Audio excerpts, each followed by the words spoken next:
Hi, I'm Carl Sweeney. And I'm Raquel Stecher, and this is the CineHistorians podcast, where we explore the history of cinema from across the globe. Welcome back, everybody, to the CineHistorians podcast. As ever, I am one of your hosts, Carl Sweeney, and I am joined by my co-host, Raquel Stecher. Raquel, how are you doing? Good. How are you? Yeah, really good, thanks. And we're convening again for another episode in our New Waves season. We're skipping forward in time a little with this one because we've been kind of in the late 50s, 60s sort of era, haven't we, with our previous discussions? But we're moving forward a little chronologically. And we're also, I think I was on home turf last time, wasn't I, with the British New Wave? And I'm not on home turf this time, but we are talking about a country with strong historic and cultural ties to Britain, I would say, because we are taking a trip down under to discuss the Australian film revival or the Australian New Wave. You do find that the terms get used kind of interchangeably. And in particular, we're talking about one of the key films from that movement, which is 1979's My Brilliant Career, directed by Gillian Armstrong, or Jill Armstrong is actually how she's credited on screen in this film, isn't she? But it's a terrific film that we'll get into in more depth later in the episode. So Raquel, we always like to set the scene with these discussions, don't we? Sort of to start to explore the broader context. Do you want to kick us off with this? What do people need to know about the Australian New Wave? Like you said, it's either the Australian New Wave or the Australian Film Revival. It goes by both of those names, but I think the Australian Film Revival is a more apropos name for this because it really is a revitalization of a dormant film industry. So filmmaking in Australia dates back to almost the very beginning of cinema. And I believe their first feature-length film was released in 1906. It was the story of the Kelly Gang. And then you get into the teens and the 20s, and they're making quite a good number of feature films. But then you get to post-World War II in the 1940s, and it starts to die down. In fact, the entire decade of the 1940s, only 19 Australian feature films were produced, which is very, very little. And then basically in the 50s and 60s, the industry was basically on life support. There was hardly anything being made. So then we fast forward to 1969, and there's an interest on the government level to revitalize the industry and kind of pour much needed funding into it. So you get the Australian Film Development Corporation Act of 1970. And this does a few things. It funds a national film school. It also puts some money into national theaters. And then it develops the Australian Film Commission, which is tasked to fund Australian film projects. And this was a really important time. I'm not well versed in the history of Australia, but at this time, I do know that culturally there was this sense of not only protecting the national identity, but also elevating it. And funding an art form like cinema made sense. It was a way to get Australian stories told, and we have Australian stories filmed in Australia, in the outback, in the country, in the city, by Australian filmmakers and performed by Australian actors. So this was a good, very fervent time where Australian stories were being made and Australians were seeing themselves on screen. And not all films were funded by the commission, but a lot of them were. And there wasn't, they turned down some projects, but there were ways that other films were made from other funding. It was just a really, really proactive and creative time. And what's interesting too is because this is kind of like a revitalization of an industry, you get a lot of young and emerging filmmaking talent, like new directors and new actors. And a lot of them are working on very tight budgets. You get stuff like Ozploitation, which is its own sort of cycle of low budget genre films that are very, very Australian, which is kind of a fun sort of subgenre. And then comparing this to other new waves, it's similar in the fact that you have the new and emerging talent coming in and experimenting and trying new things. But the Australian Film Revival also just tackles all sorts of styles. There's not one particular vision or overarching style or theme. You get period films like My Brilliant Career, which we'll be talking about today. You get films about the Aboriginal population, you get horror, dystopian thrillers. It's really an interesting, very creative time in Australia. And um and these movies were getting attention overseas. Like the biggest one I think was Crocodile Dundee, because anyone who grew up in the 80s remembers how popular Paul Hogan was and how many Crocodile Dundee movies that they made. That was like an international sensation. So you get like new filmmakers doing really interesting things. Like you get George Miller, who created the first Mad Max movie and then the subsequent Mad Max movies that have become a franchise. Those have been so popular. They launched Mel Gibson, but they also, I mean, the franchise is still going on today. Then Peter Weir, one of my favorite filmmakers from Australia, he did the classic Picnic at Hanging Rock, and then he went on to make American films as well. And then we have the filmmaker we're talking about today, Gillian Armstrong, who made My Brilliant Career, which got lots of attention internationally and is just a brilliant film. Well, I think that was a brilliant summary of this particular film movement, first of all, Raquel. So thank you for that. My Brilliant Career is an adaptation of a book by Miles Franklin. Now, if you don't know the name Miles Franklin, it's worth pointing out that Miles Franklin is a woman, Stella Maria Sarah Miles Franklin, being her full name. The book was published in 1901. Like Raquel said, this movie, and like I said earlier, this movie was directed by Gillian Armstrong. And of course, there'll be more on her throughout the episode. But at this point, I'll just say that sometimes people say that My Brilliant Career is the first film directed in Australia by a woman since the 1930s. But there's one slight caveat there, which is there was a film in 1975 called The Golden Cage, directed by a Turkish woman in Australia. Oh. So it's accurate to say that Gillian Armstrong became the first Australian woman to direct a feature film in Australia in almost half a century. Just before I get to the plot of the movie, so the star of the film is Judy Davis. It's her second film, her first sort of major role.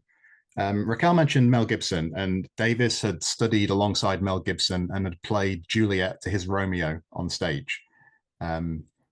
Now, just as a quick sort of side note there about Gibson, that was Raquel mentioned Mad Max, and that was another Australian film from this particular year, 1979. So two big Australian films that make an impact in 79, My Brilliant Career and Mad Max. It's hard to compare them too much because they're very different. My Brilliant Career is probably a closer companion to some of the other period adaptations, literary adaptations from this movement.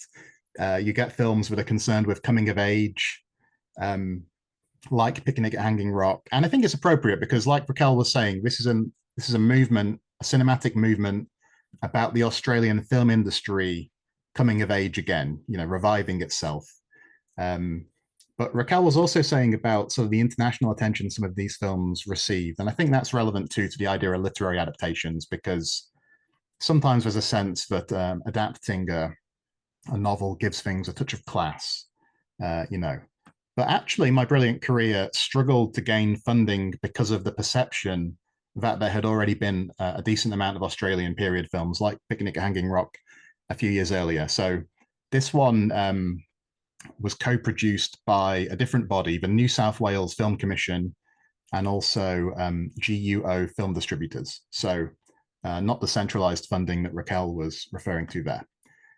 At this point, I'll say that, as ever, it's best to go and watch the film in question before you get too far with one of our episodes. So now's a good time. Spoilers.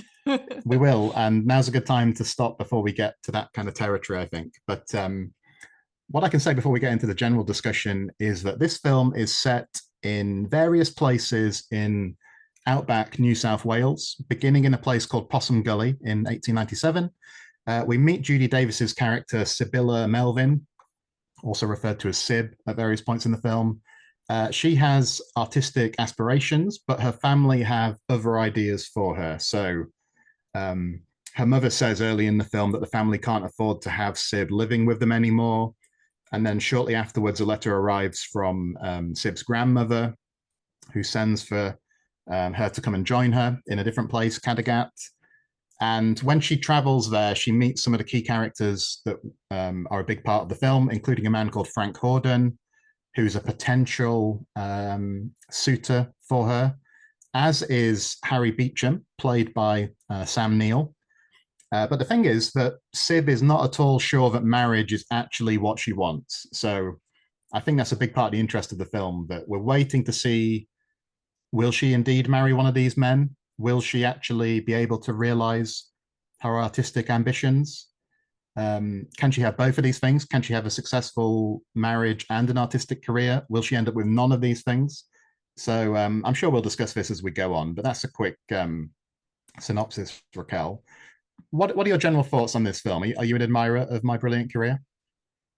No, I'm an admirer of Little Women, and this seems to be very much the Australian version of that same story, because both of them have, a headstrong young woman as the protagonist. She is a bit prickly, fiercely independent, but has like this good heart underneath this sort of like feisty exterior. And they both dream of becoming writers. So the fact that I thought that maybe I would get mad at this film because it takes so much from Little Women, and Gillian Armstrong herself said that it's very likely that Miles Franklin was inspired by Little Women to tell this story, which she wrote at like 16 years old. So you get this really fresh perspective, and I like that about this film, that you've got a female protagonist, it's directed by a woman, it's produced by a woman, and the screenplay is by a woman as well. So it's it's very authentic in that way, but it's also, I think, of this era, the late 1970s, you get these sort of period films that pay more attention to the period detail. And there's a lot of that here. And it creates like this sense of authenticity that continues on in the 80s and 90s, of what I like to call the golden age of period films. I feel like films like My Brilliant Career kind of get the ball rolling for that age. Also Picnic at Hanging Rock. And it doesn't feel like a movie from the 1970s trying to be turn of the century. It does actually feel like we're transported into this other era in Australia's past. And Judy Davis is so good as Sibylla, and also Sam Neill is so handsome and charming in this, and you kind of want her to run away with him, but you also have to kind of respect her choices. This is like we had said before, there's spoilers in this. The fact that she doesn't end up with the guy, that there is this possible hope that they might get together in the future, but there's no like nice Hollywood resolution that, oh, of course they're in love and they'll get together, is quite refreshing. Yeah, I think so too. And it's a very enjoyable film, I think. And one of the main areas that interests me about it is that, like you say, it feels like you're transported back into the past. And there is also a kind of timeliness about it because it's set in the Victorian era, but I think it strikes a chord with the context of the 70s because the women's rights movement had made some big advances in Australia in the years leading up to the making of this film. So there was a Maternity Leave Act in 1973, for example. So I think just the central idea of a young woman, she's pushing against the idea of cultural constraints. It's obviously not an idea that is safely back in the past. And it still isn't today, I don't think, in a lot of ways. But also, like you're saying, yeah, it is interesting to think about how it looks ahead as well. You're talking about getting the ball rolling on later kinds of period films. I was also thinking about that in terms of, you get later films about women writers or women artists, Yes. a film like The Hours or something, or a film like Iris, and it kind of feels like a precursor to some of those kinds of movies too, which come quite a bit later. Like you say, part of the reason it's so striking is because there are so many women listed among the key personnel, not just obviously Davis on screen, but Armstrong, like you say, the producer Margaret Fink, the screenwriter Eleanor Whitcomb, and That's definitely, striking and unusual for this time period. As like you say, like the dramatic choices that it makes, the lack of a conventional, what we would think of as a happy ending. Yeah, it's Right. very brave, strong, artistic choice, isn't it? Yeah. And I like what you said about it being sort of like a feminist movie because, yeah, she is kind of bucking the trend. She is imagining a different life for herself, not just one of getting married, settling down, having a family. She has this aspiration to really have this life that where she can be independent and creative. And it's kind of interesting that she's got these three aunts, and one of them, and I think is Aunt Gussie, yeah, possibly, is the one who is unmarried and spends her time painting in her home. And um, there's this other possibility of a life that is fulfilling but not necessarily traditional, which is kind of, yeah, it's kind of interesting. And then also, like, Gillian Armstrong went on to direct one of my favorite period films, which is the 1994 version of Little Women. And I kind of feel like my brilliant career sort of sets her up for that. because there is a connection that in that adaptation of Little Women, I think there's a scene where Winona Ryder is, I think she's kind of crying or talking about how ugly she feels or whatever. And in this film, and of course, that character has artistic aspirations too in Little Women. Mm-hmm. And in this film, Sibylla's looks are a big, focal point, aren't they? And Armstrong said that this was part of the reason she decided to do the film because she heard a man talking about Sibylla and said, and the man said, "You're going to have to cast somebody that's really plain as the girl." And she thought to herself, Armstrong thought to herself, a man cannot make this film because what he doesn't understand is that every adolescent girl goes through the thing of thinking they're plain or thinking they're not attractive or whatever. Now, only one of us has been an adolescent girl, so I'll throw it over to you in a second to comment on It that. is On that, very true. It is very true. That just sort of disconnect between like what you actually look like and how you feel you look like. yeah, And that you sort of get with Judy Davis because she's sort of dressed down. She's allowed to have like her frizzy hair. She's got no makeup. But she's also quite striking too with her freckles and like the outfits that she wears and just like her personality that it visually totally makes sense. You sort of see that maybe she's not like the traditional beauty, but there's like also a lot of beauty there too. And yeah, I think it probably would not have worked had that particular director taken it on and maybe cast somebody else. And I think Gillian Armstrong, I definitely had the sense to cast Judy Davis in this and sort of see that complexity of her character.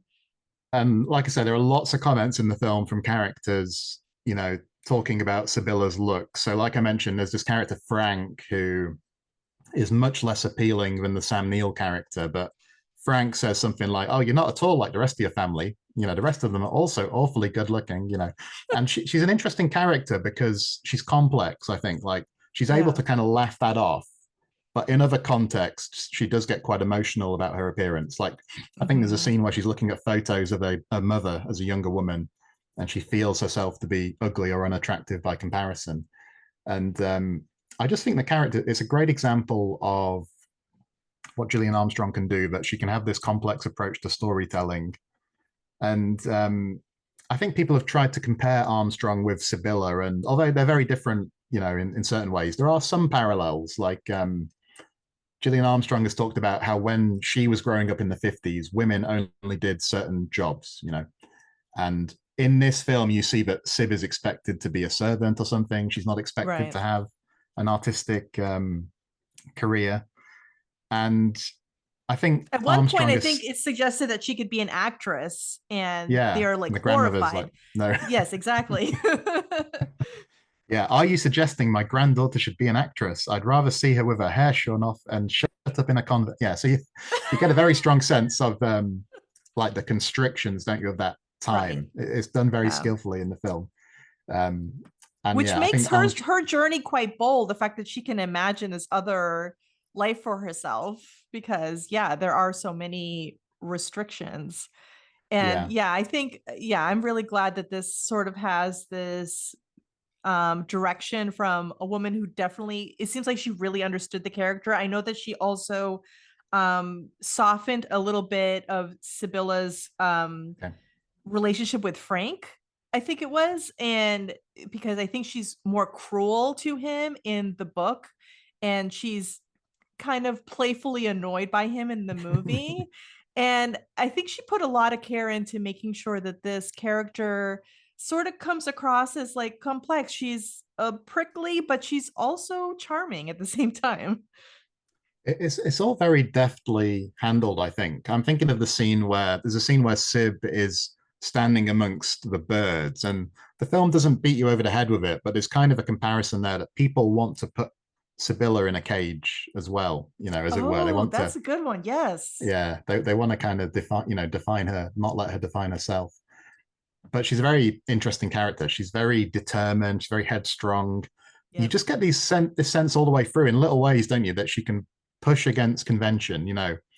There's a scene where she arrives by a coach, but she's not riding in the coach like the man is expecting. She's sat atop the coach. I think there's a scene where she's out with Harry riding, and she again takes the lead. Can I drive? So yeah, I guess it does a very good job, doesn't it, getting to kind of sympathize with her perspective and her point of view. I was thinking about it in comparison to last week's film, Raquel. When we talked about Saturday Night and Sunday Morning, where Mm-hmm. we had the character of Brenda, and Brenda has kind of settled. She's having an affair, but she's kind of settled for a safe catch in a way with the character of Jack that she married. But Right. Sib is very different. She's like, I will not be married off to someone I don't like. She's constantly stating her independence, and yeah, it's very striking, isn't it? Absolutely. And Yeah, and you know that she's really falling in love with Harry, but she's also struggling with the fact that she envisions this like independent creative life for herself. So it's definitely like an internal struggle throughout the film. And I remember the first time I watched it, I was like, is she going to end up with him? Is she going to go in a different direction? And absolutely, and we'll discuss that more in relation to like the ending of the film is very powerful, I think. But yes. the way it's done is great, I think, because one of the things that Gillian Armstrong has talked about is like she regards herself as a feminist, especially in more recent years. She's been open at saying that, but along the way, she's had this kind of mixed relationship with feminism, it seems, where she doesn't like to be pigeonholed. And Mm. she sometimes thinks that, people have wanted her to make commercials for the women's rights movement in a way with like very strong, powerful heroines. And Armstrong's point is always like, I want characters to be rich and complicated and messy and flawed. And, she's kind of had that kind of push pull thing going on where she doesn't always want to make exactly the kind of films people want her to make.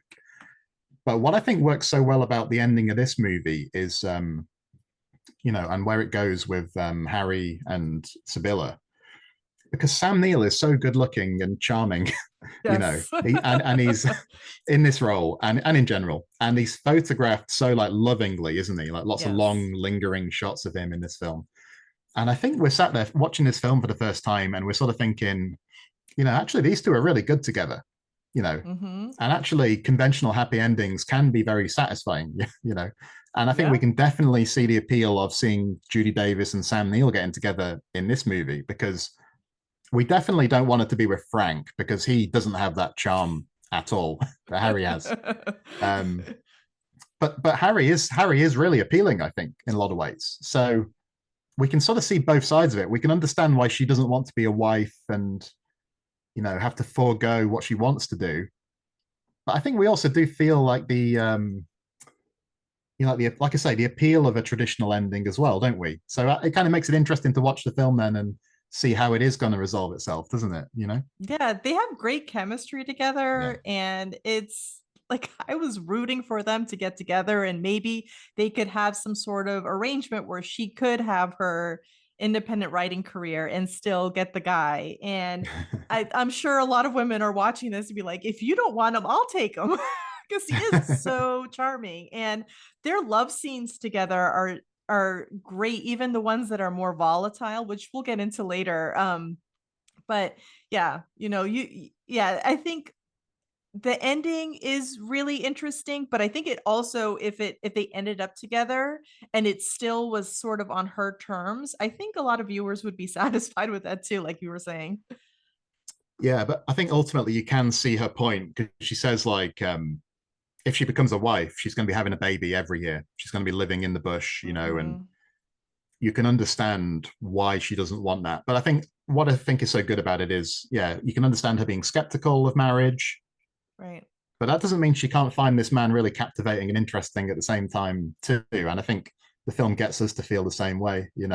How do you feel about what I was saying there about Armstrong? And like I say, she has this thing where she doesn't like to be pigeonholed. She doesn't like the idea that people just want her to make period films, even though she's made some very good ones, like you say, this film, Little Women, and others. But she wants the characters she portrays to be like rich and complicated, and sometimes that means they're not always positive role models in the way that some other people might want. And I don't know, does that resonate with you, Raquel? Do you like what she would kind of say of she wants to depict all kinds of different women by the sounds of it, and not just really positive kind of heroines? Just Do you think that's listening to does that make sense? interviews, just listening to interviews with her, it seems like she's appreciative of the fact that she was given these opportunities, because this period film like spurned lots of other period films, like you were saying. I think Oscar and Lucinda came after this, and then Little Women. So she became pigeonholed as the period film filmmaker. And she also was talking at one time about being a woman director, and then she could only make woman films, and that really restricted her. But then you hear her also saying like, I should be the one taking on these stories, because I will put that attention to detail. I will do justice to these female characters that maybe another director would not, maybe would neglect that character, or show them in a more stereotypical way. So that sort of conflict is interesting, because, and you're just talking about the Australian film revival, the fact that getting funding for these films was just a new opportunity that you kind of just, I can see the filmmakers just saying like, hey, now I have funding for this new project. It's not exactly what I want to work on, but I have to keep working. So it's this sort of conflict with, the fact that she could do a really good job making these sort of films, but then she's also being typecast essentially like an actor would be. Yeah, absolutely. And that can also be about, whether directors from Australia continue to work in Australia as well, or do they get Yeah. kind of lured overseas and And a never lot come of them back? are. And a lot of them have been, and a lot of them, you can understand why, because like you say, somebody like Peter Weir is a fantastic filmmaker. Yeah. Um, but like just with this film, because we're going to talk about some of the key moments after the break, and including the ending, including, like you say, some of the physical stuff between Sib and Harry. Just wanted to quickly say that part of this whole film revival was, like Raquel touched on earlier, the fact that some of these key films got international acclaim. So some Australian films were submitted to overseas film festivals, like this particular film, My Brilliant Career, which was selected to compete at Cannes. And by the end of the 1970s, that kind of push had been really fruitful, because films like this, My Brilliant Career, had been commercially successful abroad. Mad Max too, like Raquel mentioned earlier, phenomenally profitable. And in this case, My Brilliant Career was very highly acclaimed. It won 6 Australian Academy Awards, the Australian Academy of Cinema and Television Arts. Their ceremony, it won 6 awards, including Best Film. It also got other accolades too around the world, like 2 BAFTAs. Judy Davis won Best Actress at the BAFTAs over here in the UK.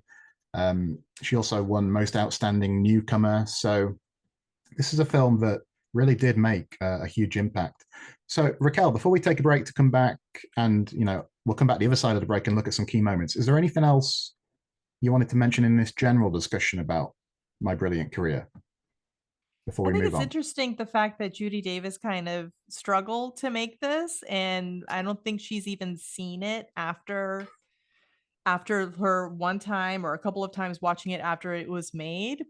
But it's such a great performance for her, and I know that Gillian Armstrong has talked about how she kind of regrets Mm. the fact that Judy Davis couldn't see how brilliant she is in this movie. And I just think that's really interesting. So if when you watch it, just really pay attention to her performance. Like I would suggest anyone to do that, because this is really quite special, but also quite difficult for the actress. It's one of those things where the actor isn't necessarily happy with their film, but then you have all this like appreciation from other people. It's this interesting Yeah. dichotomy. Yeah.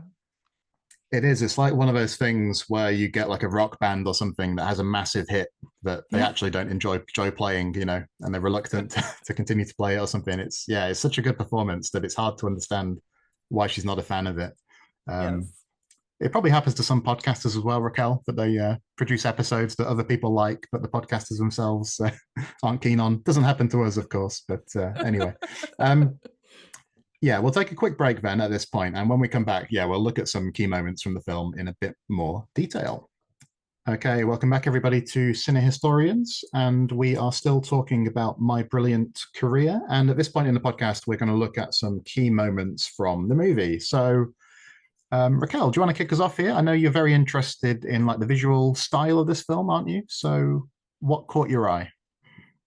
Yeah, the visual language, especially on multiple viewings, there's so much richness here in like the composition and the fact that so many of the shots look like paintings. And it's really because like Gillian Armstrong and then the production designer Luciana Arrighi were both inspired by like old photographs from that era, but also paintings. I know there's references to the Australian artist Tom Roberts, but there's also a lot of inspiration by like French Impressionists like Claude Monet.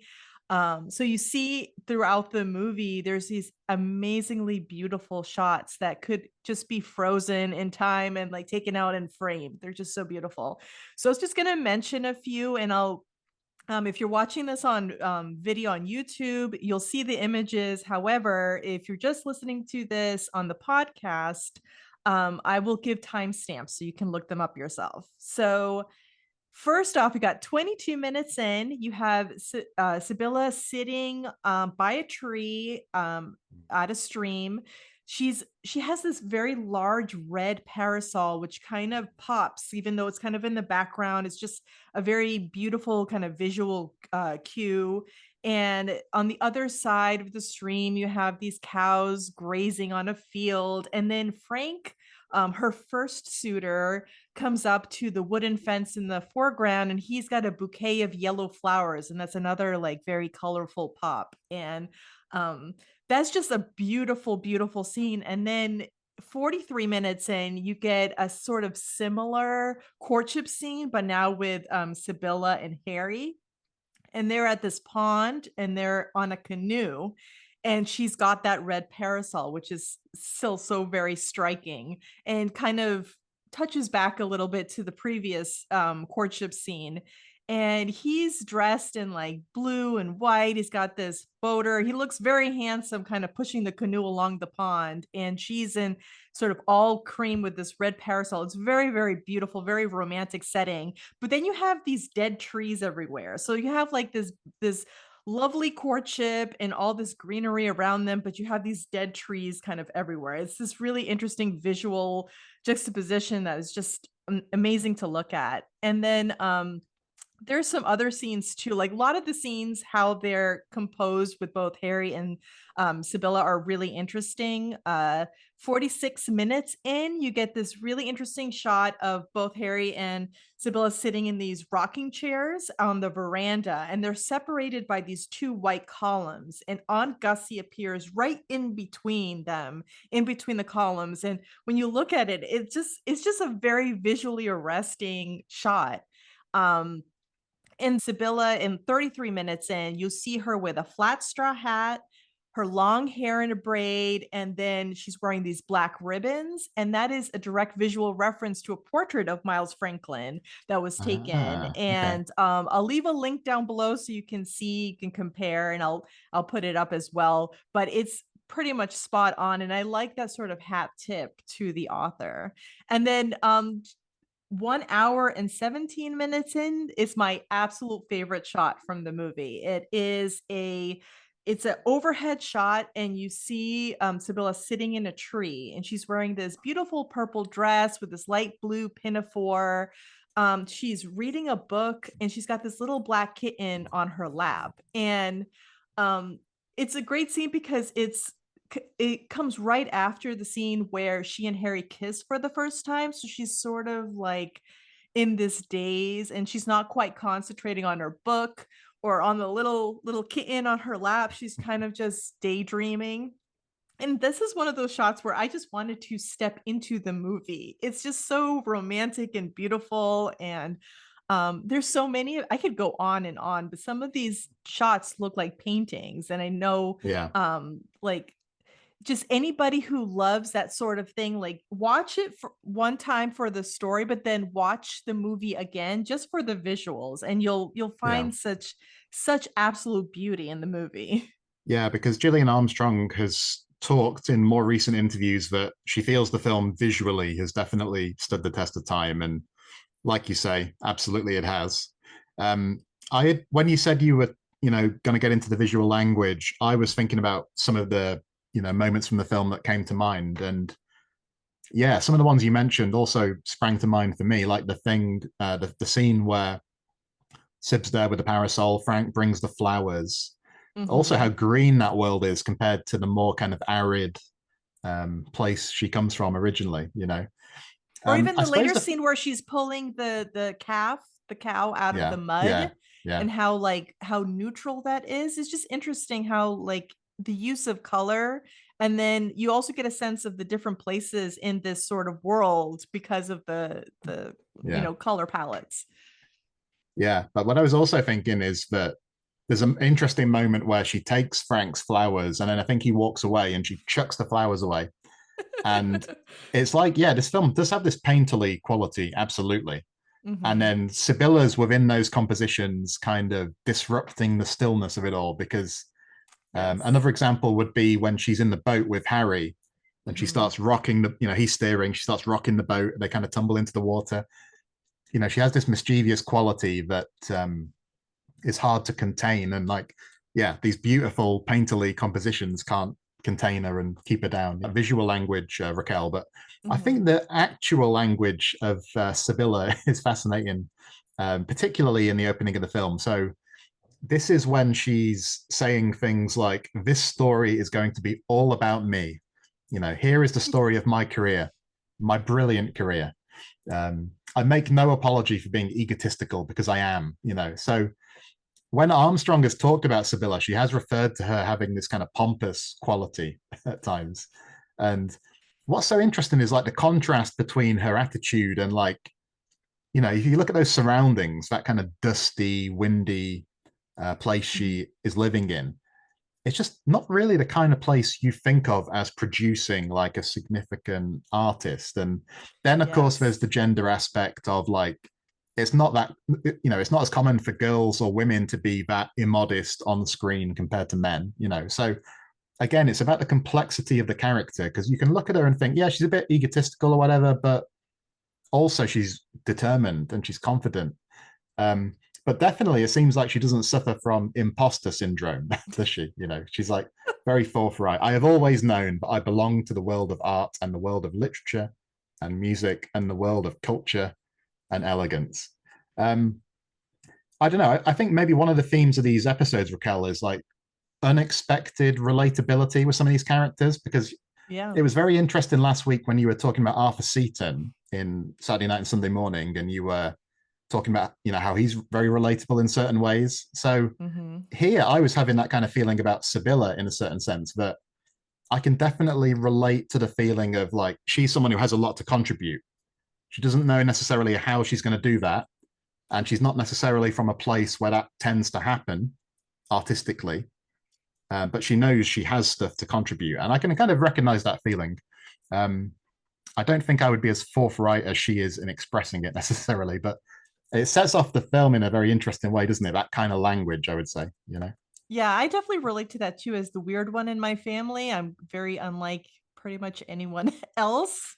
Just knowing that sometimes it's not even nurture, it's nature. You were just born to be a certain way. And you kind of get that sense for sure at the very beginning that she's sort of isolated from the world, but she has this vision of being this great writer and she believes very much in herself. And this is also like a tribute to like female authorship, the fact that she's telling you your her story, and also the fact that Miles Franklin, the author, lived out in the Australian bush and she was kind of isolated from the world, and she wrote a novel when she was 16, which is quite extraordinary. And yeah, so I mean, I definitely relate to this character very much like I relate to Joe March in Little Women.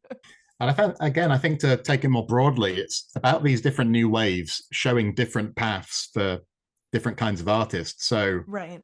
we talked about the French New Wave, and there it was about these kind of cinephile directors who could go out in the streets and make movies on the shoestring. We were talking about the British New Wave, and there it was about you can take a character who would have been on the margins before. Now you can make them the central character of your film. And Mhm. here I think it's relevant. This is, it's relevant to this character of Sibylla, who's an artist finding a different path, and relevant to the likes of Gillian Armstrong, who were able to capitalize on that moment in Australian cinema where there is, like you said, that revival, that kind of renaissance of a dormant industry. So it's And very there's a interesting, I strong think. sense of identity or finding your identity and Yeah, maintaining it and protecting it too. absolutely. Um, okay, Raquel. So, what other key moments did you want to highlight? And we talked about how nice the little romance between Harry and Sibylla is. And I love the pillow fight scene. It's quite Hmm. interesting. It's probably the most elegant pillow fight scene in all of cinema. It is, Sibylla just comes out, takes a pillow, and starts hitting Harry, and he gets one and starts hitting her back, and they sort of escalate from inside the house onto the courtyard, and then into the field, and they're followed by a couple of dogs. It's quite beautiful, but it escalates and gets a little violent too. Like they're really hitting each other, and I think this sort of harkens to the fact that they're both very young, Sibylla especially. So it's like this sort of youthfulness, the fact that they're kind of play fighting with each other, but also it kind of also hints to Sibylla's like internal struggle where she really has this vision for herself being an author and being and not getting married, but she is starting to become a little resentful of the fact that she's falling for Harry. So it's almost like she's lashing out at him. You see it with the canoe where she's rocking the canoe and she throws them both into the water. And then later on, there's the barn dance scene, which very much, if you've ever watched Titanic, like you can, it's the fact that, somebody from this other world is sort of, now mingling amongst another class. So she is basically dancing with the people who work on the estate. And that all culminates in one scene where she basically hits him because she just can't, like, she has these strong feelings for him, and he goes to kiss her and she just doesn't know how to react. So I actually really love how the different scenes throughout the movie give you visual clues to what's going to happen later in the movie. And Yeah. I think the pillow fight scene kind of gives you a hint of what's going to happen to the barn dance scene. It really builds up their courtship. And I think scenes like the pillow fight, like I was saying earlier, there are aspects of this movie that actually make you root for a more traditional happy ending because Yes. Sam Neill is so charismatic and all of that. And I think a scene like that is really key to that because it's so playful. And again, back to the earlier point, it's like you say, it's an elegant environment for a pillow fight. It's kind of a disruptiveness to what they're doing there. And it just allows you to revel in the kind of physicality of those actors, the chemistry of those actors, and Mhm. there's a real charm to it. Absolutely, it's fantastic.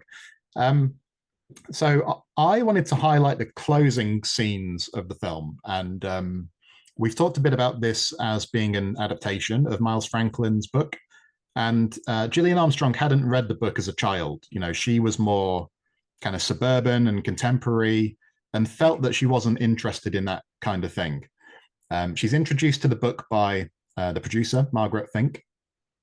And Armstrong felt it was written honestly from a woman's perspective, but she felt it ended on a bit more of a downer, whereas Armstrong was like stood there holding the book thinking, about Sibylla. Look, you wrote this book. Here it is. It needs to be a bit more of a positive, forceful ending. So the film makes Sibylla's resolve much more clear than the novel does, because at the end of the novel, Sibylla says, "What the future holds, I know not, and I'm tonight so weary that I do not care."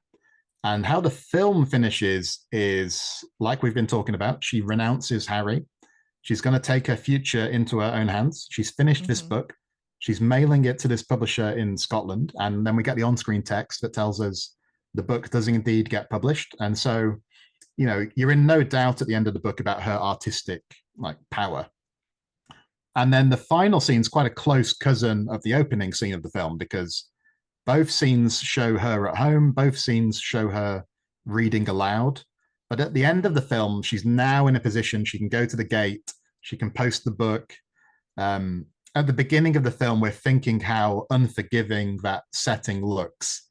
And at the end of the film, it looks incredibly beautiful. So it's like how striking she looks. It's like the music building and swelling in a very stirring way as well. Yes. So I think it's a very powerful ending, a powerful way to show her development. And you get a real sense of completion from it, I think. I don't know. Did you feel the same way? That shot of her at the fence after putting the book into the mail and her looking out into the horizon, and then you get the shot of the sunset and she's sort of in the silhouette with the bright yellow sunset in the background.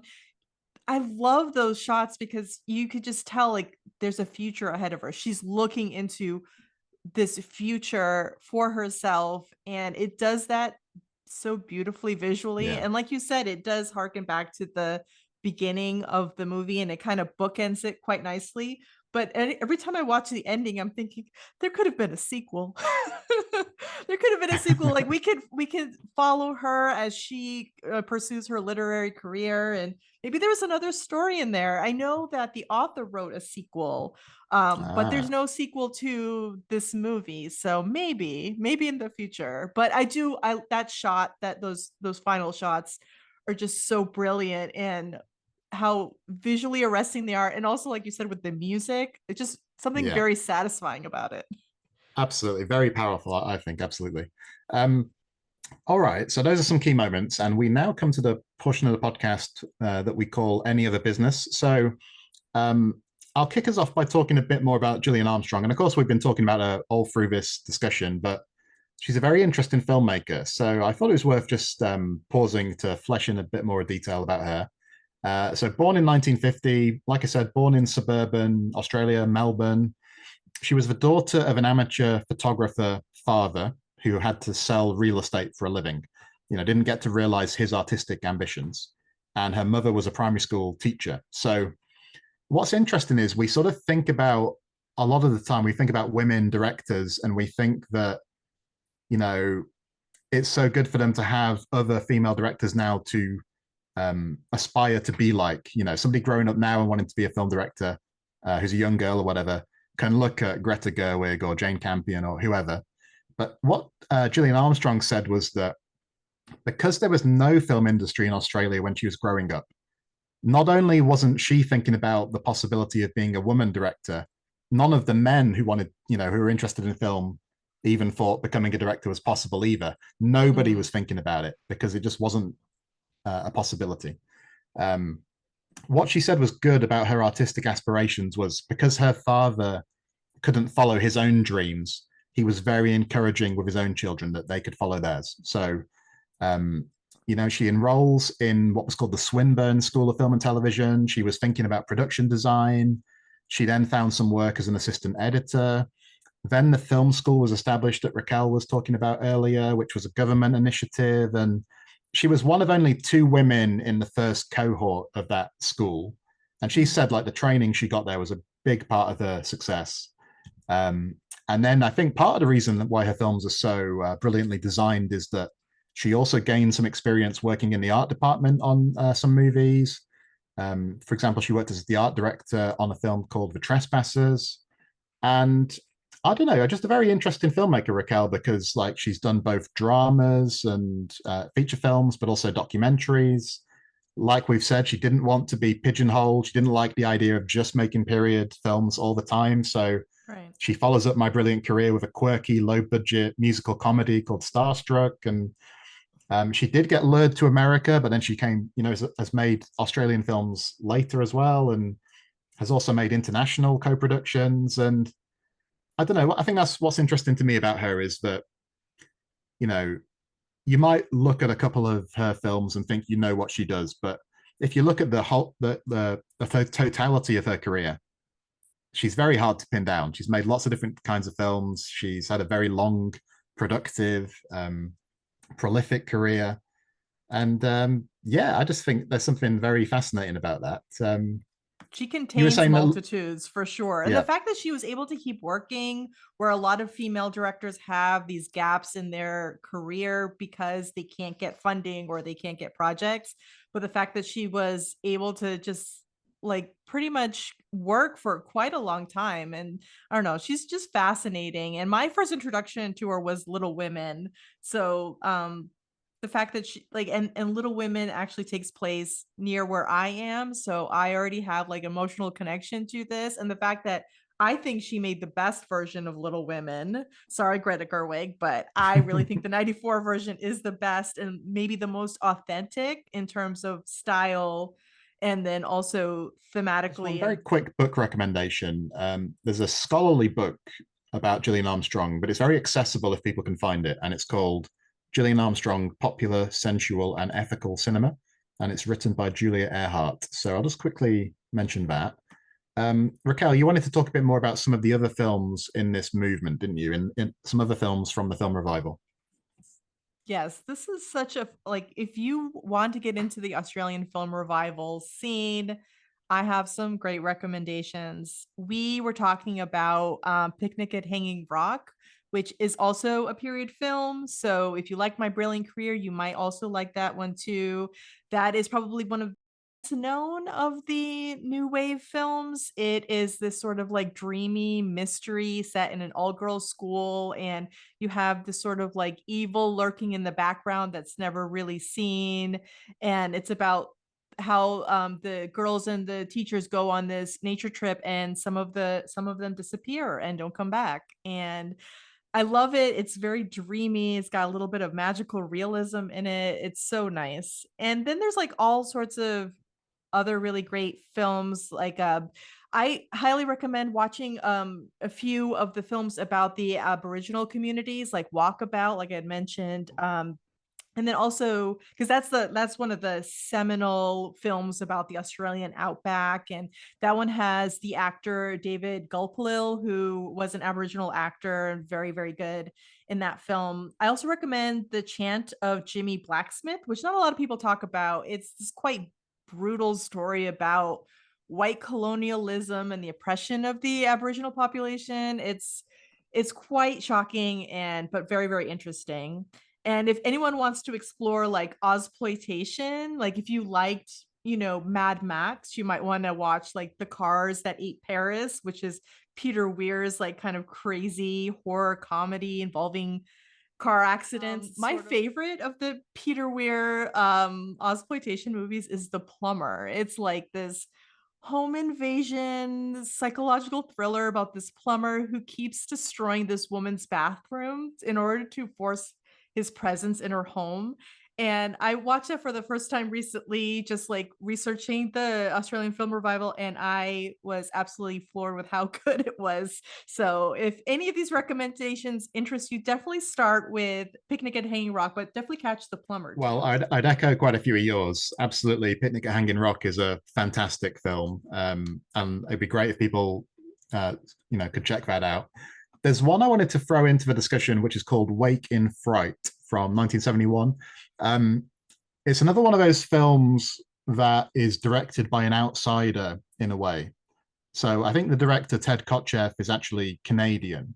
Um, but this film is pure nightmare fuel. So it's about an English teacher who lives and works in this very remote location. And then I think he's traveling for Christmas. I think it's Christmas. And he ends up stranded in a town called Villaba. And what he finds is that there's this kind of superficial niceness from all the locals, but you realize very quickly that not all is right. And that actually the niceness is disguising a kind of hostility. So it's a very hard film to categorize and describe because it's not purely a horror film, but it is very menacing and nightmarish. So yeah, I think Wake in Fright, and I think it's a film that Sounds interesting. yeah, I think the appreciation of it has grown in recent years because Oh. there've been some good restorations of it and, and that kind of thing. But yeah, it's a good one. I just wanted to quickly mention a bit about how this new wave evolved, because obviously we're here talking about a film from 1979. My brilliant career then comes at the point when Australian films have begun to be geared a bit more towards the global marketplace, because some of the early 70s films that had been more difficult to achieve because access in the American market wasn't always possible for some of the bawdy comedies and stuff that the early film revival had kind of majored in. And then there's always been this kind of tension with Australian films being exported, where sometimes they're seen to be non-transferable beyond Australia's borders because of things like the language. There's a history of Australian films being dubbed for release elsewhere and that kind of thing. Like I said, then you get to a point where films like My Brilliant Career are really being pushed at film festivals and the like. And, the likes of this and Mad Max are succeeding. And then you get into the early 80s, and, it's a period where the budgets seem to increase. The Australian film industry now has greater professionalism and technological mastery. And it's a time when there were like tax concessions for film investors. So you get into the early 80s and you get films like Gallipoli and Breaker Morant and The Year of Living Dangerously. And then you get this kind of brain drain thing going on because Hollywood is, like we're saying, a lot of these filmmakers are really talented. So you get filmmakers like Peter Weir, who were lured over to America to make films. Yeah. And he's had such a fantastic career, hasn't he? Films like Witness and Dead Poet Society, The Truman Show, Yep. Master and Commander, and more, So you get this kind of brain drain thing. Then the government eventually stops providing the same level of support to local films. So the Australian film industry gets to a point where it's even more reliant on the overseas audience. And I think that's partially why the new wave tapers off. But like you said earlier, Raquel, the big success story then of the mid 80s is Crocodile Dundee, because that manages to obviously has an American actress in the lead role alongside Paul Hogan. Like roughly half of it is set in New York and half of it is set in Australia. Right. So you've got this like double fish out of water thing going on. So it's a very good example of a film that managed to succeed with finding that overseas audience, So yeah, I just wanted to highlight that briefly about the kind of evolution of the movement, because one of the interesting things that we're looking at is like, what's going on in the industry and is the government supporting the film industry and all that sort of thing. It's fascinating. Did you want to talk a bit about Australian films after the film revival, Raquel? Because obviously people might be thinking of some interesting titles in their head that came later as well, I think. I did read one critic call the Australian film industry boom and bust. So basically you have these hills and troughs where it's just like the Australian film revival, the new wave, this very creative boom of all of these films, but then it dips in the late 80s. And then in the 90s, you kind of get this little bit of a renaissance.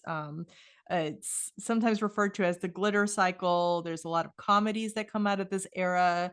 Anyone who loves Baz Luhrmann, he got his start with Strictly Ballroom. I mean, he worked before that, but Strictly Ballroom was his first big hit.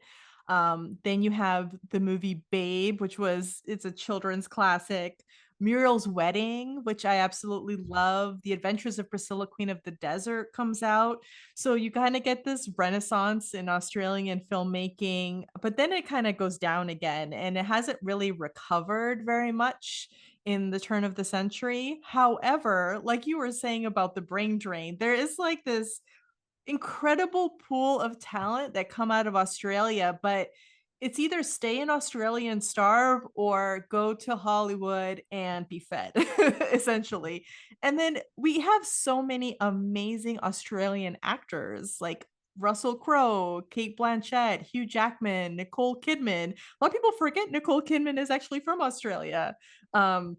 Naomi Watts. There's so many wonderful actors that come out of Australia, but it is kind of sad the fact that there's still Australian films being made there, but we're still waiting for another revival, like in the 70s or 80s, or in like the glitter cycle in the 90s. We're just kind of we're prepping ourselves for another one, but who knows if all of this Australian talent keeps leaving the continent and coming to Hollywood. I mean, is there going to be another wave of interesting Australian movies? I'm not sure. I don't know, but one film I would mention that's a bit more recent, from 2010, there was a crime film called Animal Kingdom, and it had a fantastic cast because Guy Pearce was in it, Joel Edgerton, but in particular, it had a fantastic role for Jackie Weaver as this really kind of fearsome crime matriarch. And she's had a fascinating career because she's in films like Picnic at Hanging Rock in small roles. And I feel like she's, been able to go back and forth. Like she was in films like Silver Linings Playbook in the US. And I don't know, I think they're still making some interesting films. But yeah, I think the 70s was such an interesting point. Yeah, yeah. But I think the 70s was so interesting because it was like that big explosion of filmmaking, wasn't it? Absolutely. Okay, so I feel like we are winding down here, Raquel. And yes. At this point, we can start to say goodbye and we can start to preview the next episode. So the next one will also involve a bit of a jump forward in time because we're going to talk about the movement of new Iranian cinema. And we're going to talk about a film from 1987 called Where is the Friend's House? So a very different like national context, a very different film industry. It's going to be so interesting to get into some of that on the next episode, I think. At this point, I suppose we could encourage our viewers on YouTube to either smash the button or at least tap it gently to subscribe. I think that would be good if people could do that, wouldn't it, Raquel? We'll take either. Yeah. And if you're listening to us on Apple or any other podcast platform, if you're able to leave us a 5-star rating and review, just a one-line review would be fantastic. Then we would greatly appreciate that. So, Raquel, is there anything else you want to say before we sign off here? No, we covered a lot in this episode. I think we did. And we're going to cover a lot in, the remainder of the series. Sorry, I'll do that again. I think we did. And we'll cover a lot as well in the remainder of the series on New Waves. Like I said, starting next week with new Iranian cinema. So, we'll say goodbye at this point. So thanks, everybody, for joining us on this episode of CineHistorians. See you later. You can find the CineHistorians at cinehistorians.com and on X, Letterboxd, and YouTube at CineHistorians. If you're interested in supporting the show, please consider leaving us a Ko-fi. You can find our Ko-fi link and all of our other links in the show notes. Thank you for listening and happy viewing.